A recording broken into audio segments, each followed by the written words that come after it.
Hi hello வணக்கம். இது உங்கள் சிவி ஜோன். எல்லாரும் எப்படி இருக்கீங்க? இப்போ பார்த்தீங்கன்னா ஒரு சம்பவம். யாருக்கோ போட்ட ஸ்கெட்சில் பாவமாக வந்து மாட்டிக்கிட்ட ஒரு ஆள் தான் நம்ம காணாமல். கண்டிப்பாங்க பாவங்க, ரொம்ப பாவம். ஏன்னா அந்த வாரம் முழுக்க அவர் ஏதோ ஒன்று பண்ணார், சரிங்களா? அதில் வேறு ஒரு பெரிய சர்ச்சை வேறு போயிட்டுருக்கு. அவர் வந்து டாக்டர் அம்பேத்கர் அவர்கள் சொன்ன ஒரு விஷயத்தை வந்து சூப்பராக சொல்லியிருக்காரு. அதை வந்து அந்த நேமை வந்துட்டு அவங்க மியூட் பண்ணதான் வந்து ஒரு பக்கம் சர்ச்சை போயிட்டுருக்கு.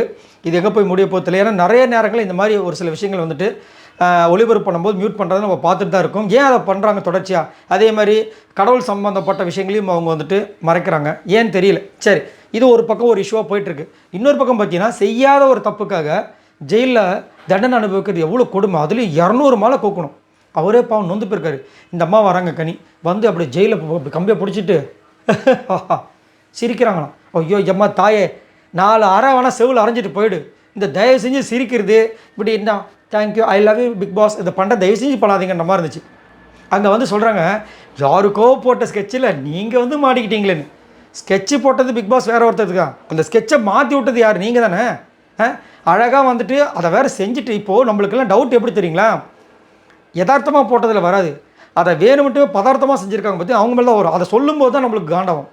ஏன்னா அதை வந்துட்டு நம்ம வினோத்தை வந்து ஜெயிலில் போட்டோன்னே அவங்க வந்து ஒரு வாக்குமூலம் கொடுக்குறாங்க. என்னென்னு, நான் ஆக்சுவலாக வேணாம் தான் போட்டிருப்பேன், வேணாம் எஃப்ஜியும் ஒன்றா உள்ளே போய் உட்காந்துட்டு நல்லா இருக்காதுல்ல, அதனால தான் நான் இவரை கோத்து விட்டேன்ட்டாங்க. இது எவ்வளோ பெரிய தவறு, ரொம்ப பெரிய தவறு. இதை செஞ்சுட்டு இப்போ என்னடானா ஜெயில் முன்னாடி அவங்களே வந்து தைரியமாக சொல்கிறாங்க. இதில் பிரஜன் வேறு கலாய்க்கிறது. அது எப்படின்னா, கடைசி நேரத்தை அந்த மந்த் எங்களை வந்துட்டு போலீஸ்காரங்க யாராவது பிடிச்சி உள்ள தூக்கி போடுவாங்க பார்த்தீங்களா, அந்த மாதிரி ஒருத்துக்கு உள்ளே போட்டாங்கன்ற மாதிரி அவர் கலாய்க்கிறார். பாவம் ஒரு உட்காந்துங்கிறார். இது 23 மாலையை நம்ம தான் ரெடி பண்ணியிருக்காங்க 200 மாலைக்கு. பாவன் வந்து அதுலேயும் ஒரு இது மாலை வந்து தப்பாக பண்ணிட்டாங்க பொழுது ரம்யா வந்து போட்டு கொடுத்துறாங்க. பாவமாக இருக்குது. ஏன்னா நம்ம ஏதோ ஒன்று பண்ணுறோம், லிரிக்ஸ் எழுதினார், நிறைய விஷயங்கள் பண்ணார், பாட்டு பாடினார், அதுக்கப்புறம் அவங்க சொல்கிற விஷயங்களை பண்ணார். அப்படின்னு இருக்கும்போது பிக் பாஸே வந்துட்டு தெரிஞ்சு போச்சு, வியானா நிறைய சேட்டைகள் பண்ணியிருக்காங்க. வேணும்ட்டுமே அந்த ஜெயிலுக்கு போகணும்னு சொல்லிட்டு ஒரு விஷயம் பண்ணியிருக்காங்க. எஃப்ஜேவும் ஏதோ ஒரு தப்பு பண்ணியிருக்காரு. அதனால தான் பிக் பாஸும் வார்னிங் கொடுத்து நேற்று அவரையும் சொல்லியிருப்பாங்க, இனிமேல் கேட்குற கேள்விக்கு மட்டும் பதில் சொல்லு, தேவையில்லாதுக்கெல்லாம் பதில் பேசாதன்ற அளவு கலாச்சிருப்பார்.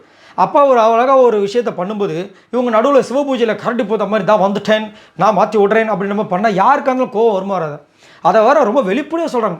என்னமோ இவங்க பண்ணதுக்கு வந்து எல்லாரும் சேர்ந்து இந்த அவார்டு உங்களுக்கு தான் அப்படின்ற மாதிரி என்னையா நடக்குதுன்ற மாதிரி இருந்துச்சு.